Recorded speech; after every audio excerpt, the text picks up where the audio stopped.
दिनै जि सिडली बाई इलेक्शननि जोबथा फोसावनाय सान आरो घन्टा मोननै मोनथामनि उनावनो फोसावनाय हाबाफारिया जोबसिगोन।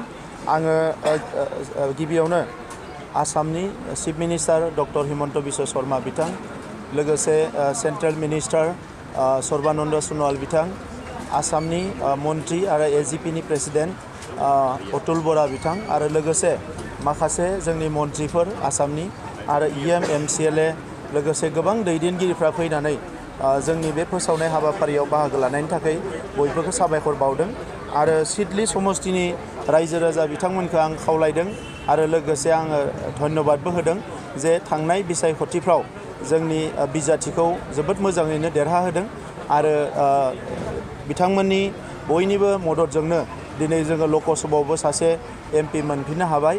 दा नैबे बिसायख'थियाव जि मोनसे उफेरा बिसायख'थि बेवहाय आं नुनो मोनदों जे सिडली समस्तिनि रायजो राजाफ्रा बर'जों लोगोसे गुबुन गुबुन हारिनि रायजो राजाफ्रा गिबि खेबनि थाखाय बयबो लैहोर लैहोर ओंखारदों।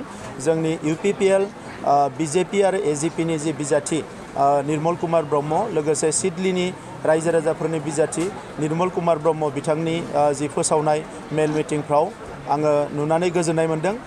बिटिआर ओनसोलाव गोजोन थासारि फैनायखौ नुनानै बयबो बाख्नायदों आरो आं मेल मिटिंआव थांनायाव रायजो राजाफोरखौ सोंदों जे नोंथांमोना जुदि जोंनो माबा मोनसे साबायखर बावनो सानोब्ला बा जोंनो मोजां होननानै बुंनो सानोब्ला बबे मोनसे बाथ्राखौ बुंगोन? अब्ला बिथांमोना बुंदों जे गोजोन फैनाय, सान्थि फैनाय। दा बिटिआर ओनसोलाव 100% गोजोन एबा सान्थि फैनायखौ बयबो बाख्नायदों आरो बेजों लोगोसे आगोलाव बिपिएफनि समाव सोबख'नाय, थगायनाय, नासयनाय बेफोर थासारिया दा गैला। सिगि सुग' खालामनाय, दादागिरि खालामनाय, बायदिसिना होसोलायनाय, बुलायनाय, नांलाय खमलाय खालामनाय बे थासारिया गैला। जौ जुवानि थासारिया गैला। बेफोर थासारिखौ नुनानै रायजो राजाफ्रा जोबोद मोजां मोनदों आरो राजखान्थिनि जि एप्रोच बेखौ बिथांमोनाबो मोनसे हलिस्टिक एप्रोच जानायखौ लुबैयो, मोनसे नंगुबै लामाजों दावगालांनायखौ लुबैयो आरो दिनै रायजो राजाफोरनियाव मोननै पिकचार रायजो राजाफ्रा बुंदों जे बिपिएफनि समाव मोनसे गिनांगौ थासारि, जे हिंसायारि थासारि, मोनफ्रोमबो बिसायख'थियाव नांलाय खमलाय खालामनाय, बुलायनाय, होसोलायनाय, मानसिफोरखौ सिगिनाय बेबायदि मोनसे थासारिमोन आरो बै समाव नोङो एखमबा गुलि गावनायबो जायोमोन। दा बेफोर थासारिखौ रायजो राजाफ्रा बावाखै आरो दिनै इउपिपिएलनि समाव जोबोद गोजोन मोनसे थासारि रायजो राजाफ्रा मोननो हादों। दा नंखायनो दिनैनि समाव बयबो रायजो राजाफ्रा दिनै खौसेयै जोंनि बिजाथि निर्मल कुमार ब्रह्म बिथांनो भट होनो रेडि जादों आरो रायजो राजाफोरखौबो आं खावलायदों जिहेतु निर्मल कुमार ब्रह्म बिथाङा जोबोद मोजाङैनो देरहागोन, रावनिबो भटखौ आद्रि खालामनाङा, बयबो ट्रेक्टरनि सावगारियावनो भट होनानै देरहाहोनांगौ। बिपिएफनि अबस्थाया मोजां नंला।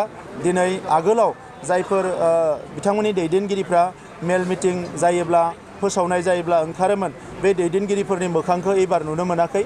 सानैसो सेंग्राफ्रा हाथाय बाजारफ्राव गाज्रि गाज्रि सोदोब बुंनानै हब्रा रायनानै सोरनिबा धोरोम, सोरनिबा समाज एबा सोरबा बेक्तिगत आक्रमण खालामनानै राजखान्थि खालामदों।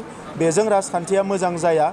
दा नंखायनो इयुनाव मोनसे मोजां समाज दानांगौनि थाखाय, गोग्गो समाज दानांगौनि थाखाय, रांखान्थि समाजखान्थि गासैबो बिथिङाव जौगानांगौनि थाखाय आरो लोगोसे जि जोंनि मोनसे गोलाव समनि सिमां गेरेमसा हारि दानाय बड'फानि सिमां बेखौबो मोगथां महर होनो थाखाय जोङो बयबो आवगायबोनांगौ आरो बयखौबो खावलायदों फैगौ 13 अक्ट'आव जानो गोनां उफ्रा बिसायख'थियाव बयबो लैहोर लैहोर फैनानै ट्रेक्टरनि सावगारियाव भट होगोन आरो निर्मल कुमार ब्रह्म बिथांखौ मोजाङैनो देरहाहोगोन। आङो जोबोद गोजोननाय मोनदों आरो रंजानायबो मोनदों आरो सोमोबो नांदों, मानोना बेबायदि थासारि आगोलाव नुवाखैमोन। आगोलाव जों मेल मिटिं खालामोबा बबेयावबा बर' गोजा, बबेयावबा बङालि गोजा बेबायदि जोङो मानसि लोगो मोनोमोन, बबेयावबा आदिबासि गोजा। नाथाय एबार जे जोङो बिसायख'थिनि मेल मिटिं गादों बेवहाय गासैबो हारिया लैहोर लैहोर लोब लोब ओंखारदों। दा नंखायनो बेबायदि मोनसे बड'लेण्ड जों हास्थायदोंमोन जे बयबो मोजाङै संसार जानो हानाय, बयबो मोजाङै सोलिनो हानाय, हा हुनिफ्राय लानानै गासैबो जेंनाखौ सुस्रांनो हानाय आरो बेबायदि थासारिखौ नुनो मोननानै आंबो गोजोननाय मोनदों, रायजो राजाफ्राबो गोजोननाय मोनदों। बिथाङा दाबि खालामदों दि नोंथांमोना जुदि पुलिसजों सोमोन्दो थायाबा गावसोरखौ देरहागोन होननानै। हाग्रामा महिलारि बिथाङा उल्था खोथा बुङो होननानै आं आगोलनिफ्रायनो खोनादों। बिथाङा जि बुङो बेखौ मावा, उल्थासो मावो। दा नंखायनो आं सानो जे बिथाङा माबा मोनसे गाज्रि सिन्ता दङ नैबे बिसायख'थियाव। दा गाज्रि सिन्ता गैयाबा बिथाङा बुंनाय नङा बेखौ।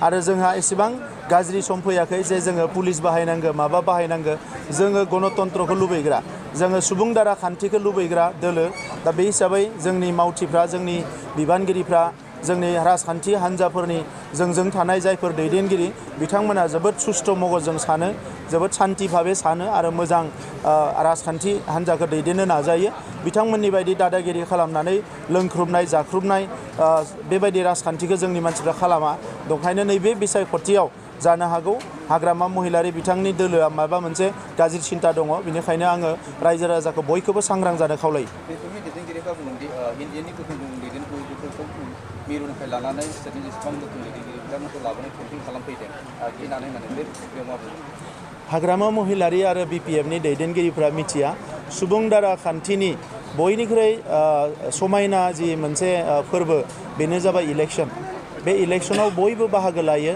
गावनि जुक्तिखौ होयो गावनि आर्गुमेन्टखौ होयो गावनि मोजां मोजां आसनिफोरखौ रायजोनो फोरमायो बेबायदिनो फोसावनाय हाबाफारिफ्रा जायो दा BPFआव बेफोरखौ बुजिया नालाय बिथांमोना आगोलाव थाखा फैसा होनानै खुन्दुं कम्बल राननानै दादागिरि खालामनानै सिगि सुग' खालामनानै इलेक्सन गेलेबोदों दा दिनै मोजां थासारिखौ नुनानै बिथांमोना सोमोबो नांदों लाजिबो नांदों दा नंखायनो बेबायदि नांला बंसा खोथाफोरखौ बुंलाबायदों बेफोर खोथाया जेबो मिनिं गैया जोङो राजखान्थिखौ मोनसे पारफेक्ट लामाजों दैदेननो नाजादों हाग्रामा महिलारि बिथांनि बायदि मोनसे गुबुंले थासारि दानो थाखाय जों मालाबाबो नाजायाखै नंखायनो बड'लेण्ड ओनसोलनि रायजो राजा बर'जों लोगोसे गासैबो माहारिया जोंखौ फोथायदों माहारि आफादफोर हारिमु आफादफोर धोरोम आफादफोर बयबो फोथायदों आरो आं बिथांमोनखौ बयखौबो गोसो गोरबोनिफ्राय साबायखर बावो बिथांमोना जोंखौ मदद होनायनि थाखाय